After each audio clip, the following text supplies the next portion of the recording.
Let us begin with a scene that is so common, so mundane, so unremarkable that you have probably lived it 1,000 times without ever noticing its significance.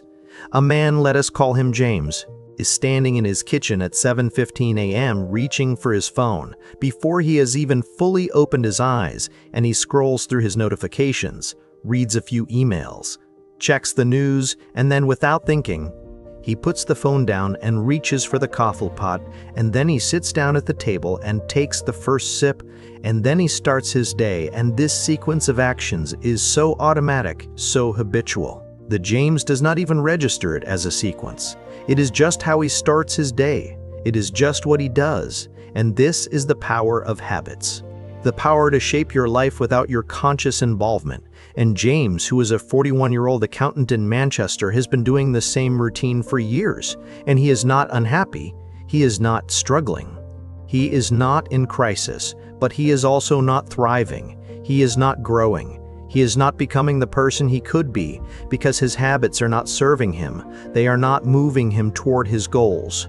They are simply keeping him in a comfortable stasis, a state of suspended animation, and the tragedy is that James has big dreams. He wants to write a novel, he wants to get in shape, he wants to start a side business, he wants to be a better husband, a better father, a better man, but he never seems to make progress because his life is governed by habits that are not aligned with his aspirations, and he does not realize that the key to changing his life is not to make a grand resolution, not to have a sudden epiphany, not to find the perfect motivation, but to change his habits, to replace the small automatic behaviors that are holding him back with small intentional behaviors that move him forward. And this is the insight that has transformed the lives of millions of people, the insight that is at the core of James Clear's work. The insight that the most important habit is not the habit of waking up early or exercising or meditating, but the habit of consciousness, the habit of being aware of your habits, the habit of paying attention to the small choices that you make every day, because those small choices repeated over time become the architecture of your life, and the person who masters this one habit, the habit of self-awareness, the habit of intentionality, the habit of paying attention, is the person who can master any other habit because they have learned the foundational skill of change, the skill of seeing their own behavior clearly and choosing to act differently. Now let us dissect the psychology of James's situation, because James is not lazy, he is not weak, he is not lacking in motivation, but he is trapped in a system of habits that are deeply ingrained. Habits that have been reinforced by years of repetition, habits that have become automatic. And the brain, which is a lazy organ, a conservative organ, a organ that prefers the path of least resistance, has made these habits the default. And whenever James tries to change, the brain resists because the brain does not care about James's aspirations. It cares about efficiency, about safety, about predictability, and the brain will always choose the familiar habit over the unfamiliar goal, because the unfamiliar is a threat. And this is the reason why most New Year's resolutions fail, why most people cannot sustain a new exercise routine, why most diets are abandoned within weeks, because they are fighting against the brain's default mode, against the momentum of years of conditioning, and the only way to overcome this momentum is to start small, to start so small that the brain does not resist. To start with a change that is so easy, so simple, so non-threatening that it is impossible to say no, and this is the principle of atomic habits, the idea that tiny changes repeated consistently lead to remarkable results. Not because of the magnitude of the change, but because of the compound effect of the change. Because one small change, like reading one page of a book a day, or doing one push-up a day, or writing one sentence a day, leads to another small change, and then another, and over time the cumulative effect is exponential. It is transformative. It is life-changing. But the key is to start small, to focus on the process rather than the outcome, to build the identity of the person who does the habit rather than just trying to achieve a result. And James, who has been trying to change his life through sheer willpower, through grand gestures, through dramatic resolutions, has been failing because he has been trying to change too much too fast, too soon. and he has not understood that the most important habit is the habit of showing up, of doing the thing consistently, of being the person who does the thing. And this is the one habit that matters most. The habit of showing up, the habit of being consistent, the habit of trusting the process, because the process is the path to the outcome. And the outcome is the byproduct of the process, and the process is built on the foundation of small, consistent, intentional actions. Let us introduce a character you have not met before. A woman we will call Sarah, who is 34 years old, a graphic designer in London, who has been struggling with her weight for years, who has tried every diet, every exercise program, every fitness trend, and who has failed. Every time, not because she lacks willpower, not because she is weak, but because she has been approaching the problem from the wrong angle. She has been focused on the outcome, on losing weight, on fitting into a certain size, on looking a certain way, and she has not been focused on the system of habits that would produce the outcome. And she has been reading about atomic habits, about the power of small changes, and she decides to try something different. She decides to start with one small habit. The habit of putting her workout clothes by her bed the night before, so that when she wakes up she sees them, and it is easier to put them on. And once she has put them on, it is easier to go to the gym. And once she is at the gym, it is easier to work out. And she does not commit to an hour of exercise, she commits to just showing up. Just walking into the gym, just doing 5 minutes, and if she does 5 minutes, that is a success. And she does this every day for a week, and then for a month, and then for 3 months. And she notices that the 5 minutes have become 10, and the 10 have become 20, and the 20 have become an hour. And she is not forcing herself. She is not fighting herself. She is simply following the momentum that she has created. And the weight begins to come off, not because she has found a magic diet, but because she has built a system of habits that support her goal. And this is the power of atomic habits. They do not require willpower. They do not require motivation. They require design. They require you to design your environment, to design your cues, to design your rewards, so that the behavior you want to do becomes the path of least resistance, and the behavior you want to avoid becomes the path of most resistance.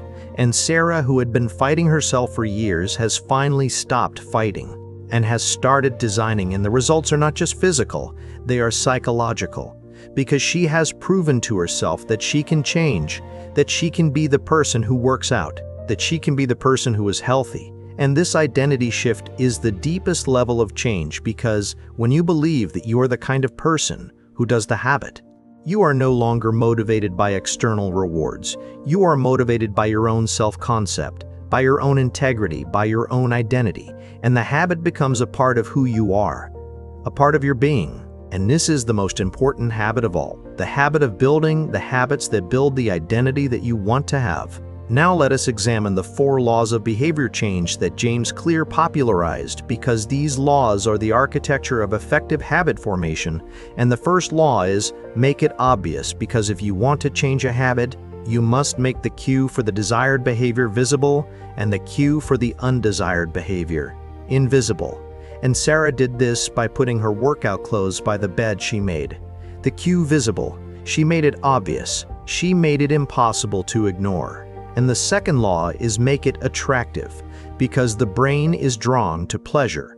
And if you can associate a habit with a positive feeling, with a reward, with a sense of pleasure, you will be more likely to do it. And Sarah did this by listening to her favorite podcast only when she was at the gym. She associated the gym with the pleasure of the podcast, and the gym became attractive.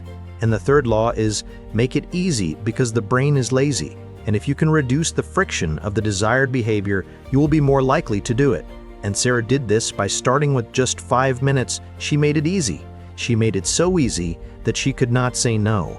And the fourth law is make it satisfying, because the brain is wired for immediate gratification.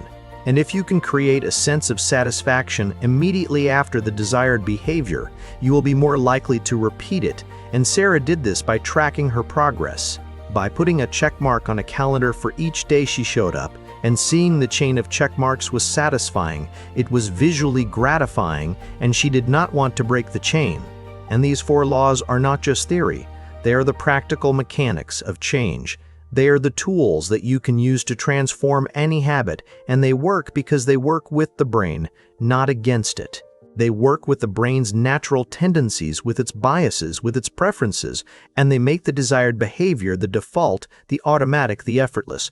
Now, let us consider the psychology of identity-based habits. Because the most powerful way to change a habit is to change your identity, to shift from saying, "I want to exercise," to "I am an exercise," to "I am an exercise." From "I want to eat healthy," to "I am a healthy eater." From "I want to be productive," to "I am a productive person."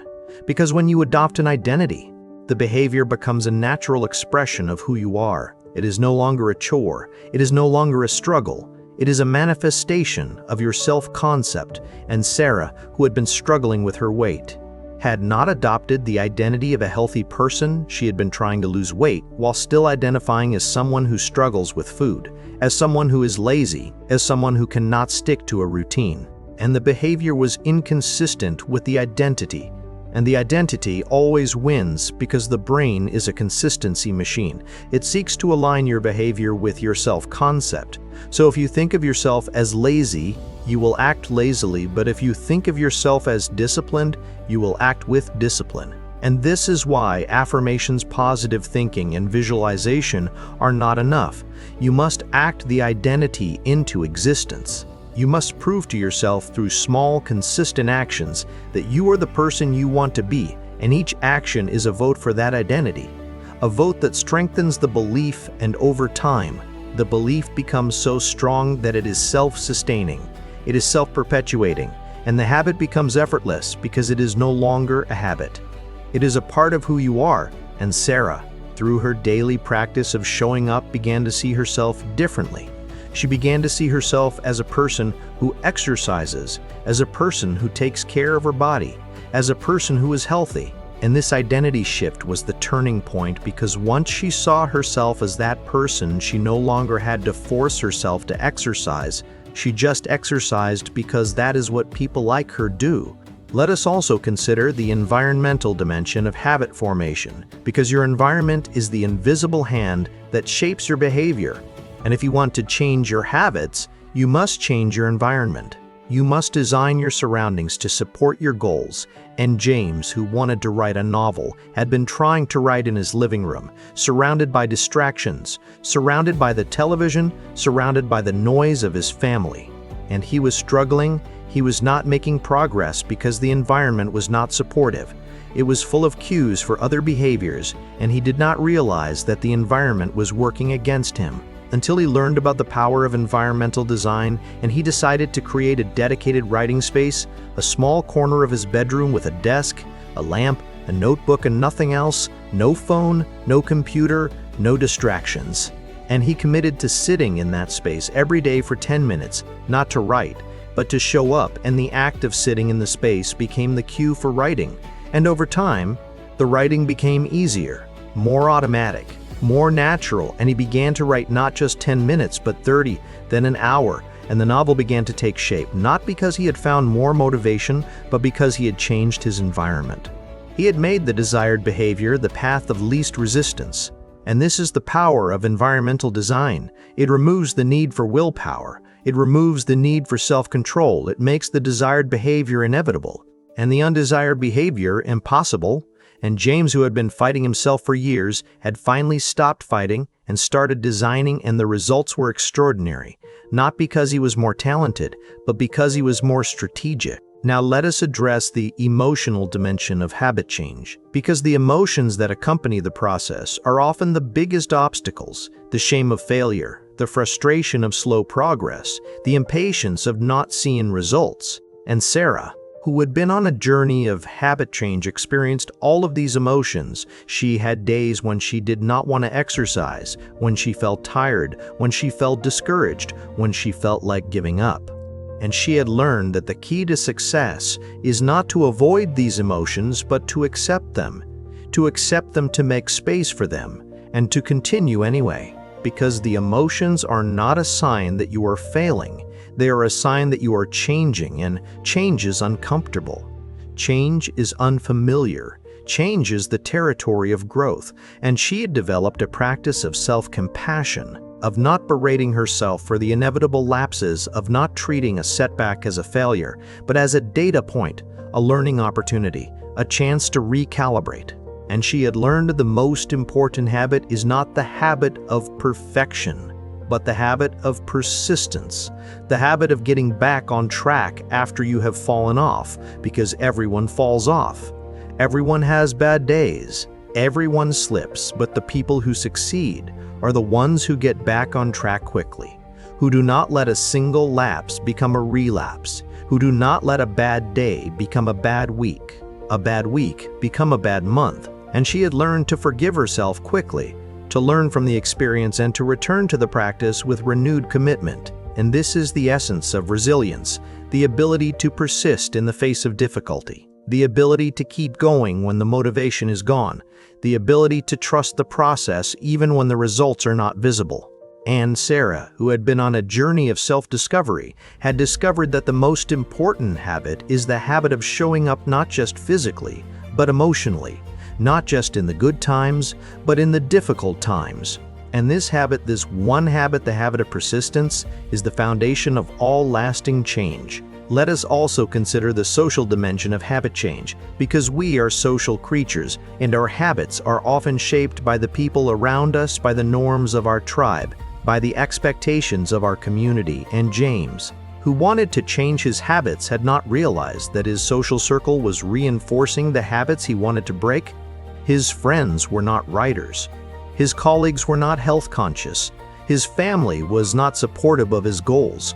And he had been trying to change in isolation, which is the hardest way to change, because the social pressure to conform is immense, it is relentless, it is invisible, and he had to change his social environment. He had to find a community of people who shared his goals, a writing group, a gym partner, accountability partner, and these people became his new tribe, a tribe that reinforced the behaviors he wanted to adopt, a tribe that made the new habits feel normal, feel natural, feel inevitable. And this is the power of social support. It provides accountability, it provides encouragement, it provides a sense of belonging, and it reduces the friction of change. Because when everyone around you is doing the thing, it becomes easier to do the thing, and when everyone around you is not doing the thing, it becomes harder to resist the thing.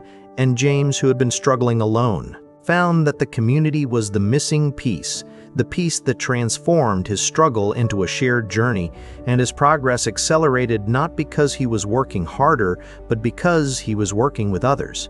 And the collective energy lifted him up, carried him forward, sustained him through the difficult times, and he realized that the most important habit is not the habit of solitude, but the habit of connection, the habit of seeking out the people who will support you, the habit of building a tribe that reflects your values, your goals, your aspirations. Now let us examine the long-term perspective, because habit change is not a sprint. It is a marathon, and the people who succeed are the ones who are willing to play the long game, who are willing to be patient, who are willing to trust the process. And Sarah, who had been on her journey for over a year, had experienced the full cycle of change, the initial excitement, the inevitable plateau, the moments of doubt, the breakthroughs, the setbacks. And she had learned that the most important habit is the habit of patience, the habit of trusting that the small changes are adding up even when you cannot see them, even when you feel like you are not making progress. And she had learned to focus on the process,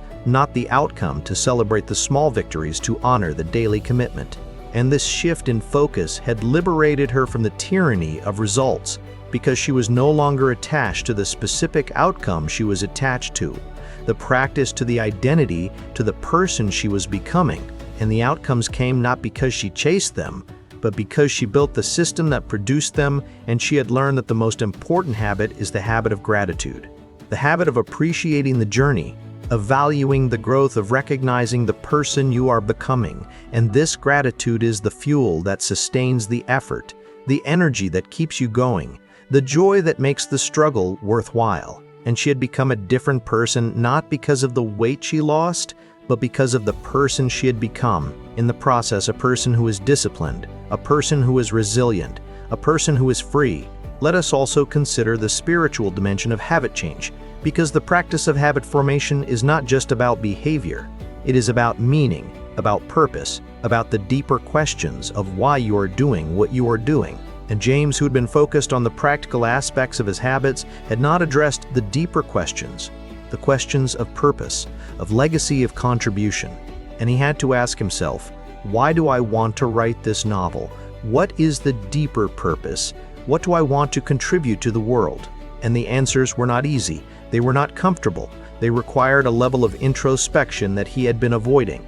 But once he found the answers, once he connected his habits to a deeper purpose, the habits became more meaningful, more motivating, more sustainable, because they were no longer just actions. They were expressions of his values, his beliefs, his vision. And this is the deepest level of habit change, the alignment of your habits with your purpose, the integration of your daily actions with your deepest values, the creation of a life that is not just successful, but meaningful, not just productive, but fulfilling. And Sarah, who had been focused on her physical health, also had to address the deeper questions she had to ask herself. Why do I want to be healthy? What do I want to do with my health? What is the purpose of my health? And she realized that her health was not just for her. It was for her children. It was for her partner. It was for the world. She wanted to be present. She wanted to be engaged. She wanted to contribute. And this purpose gave her health a deeper meaning, a deeper motivation, a deeper commitment. And her habits became not just something she did, but something she embodied, something she lived. Now let us tell the final chapter of James's story, because he did not just write a novel, he became a writer. He became a person who writes, and he did it not by grand gestures, but by small, consistent, daily actions, by showing up to his writing corner every day, by writing one sentence, one paragraph, one page. And over time, the pages became a chapter, the chapters became a book, and the book was not perfect. It was not a bestseller. It was not a masterpiece, but it was his. It was an expression of his identity. It was a proof that he could change, that he could become, that he could grow. And he was not the same person who had been scrolling through his phone at 7:15 a.m., reaching for the coffee, starting his day on autopilot. He was a person who was intentional, a person who was present, a person who was alive, and he had not changed his life by changing everything at once. He had changed it by changing one small thing and then another and then another. And the compound effect of those small changes had transformed him, and he was grateful, deeply grateful for the lesson that he had learned. The lesson that the most important habit is not the habit of the specific action, but the habit of consciousness, the habit of paying attention, the habit of being aware, the habit of choosing in this one habit. The habit of consciousness is the foundation of all other habits, because without consciousness, you are a prisoner of your unconscious patterns, a slave to your conditioned responses, a victim of your own automation. But with consciousness, you are free. You are the author of your own life. You are the architect of your own becoming. And this is the ultimate freedom. The freedom to choose, the freedom to change, the freedom to become. So here's your final non-negotiable instruction. You must identify the one habit that is holding you back, the one habit that is the keystone, the foundation, the core of your struggle, and you must begin to change it. Not by trying to break it, not by trying to overcome it, but by replacing it, by starting with a small, easy, obvious, attractive, satisfying alternative. And you must commit to this new habit for 30 days. You must show up every day, no matter what. You must not break the chain, and you must trust the process. You must believe that the small changes are adding up. You must be patient with yourself. You must be compassionate with yourself. You must be persistent, and you must also find a community. Find people who share your goals. Find people who will support you. Find people who will hold you accountable. And you must connect your habits to a deeper purpose. You must ask yourself why you are doing what you are doing, and you must align your actions with your values. And you must not give up. You must not let a lapse become a relapse. You must get back on track quickly. You must forgive yourself, and you must continue, because the journey is the destination. The process is the outcome. The habits are the identity, and the identity is the freedom. So start today. Start now. Start with one small habit. one atomic habit, and let that habit be the beginning of your transformation.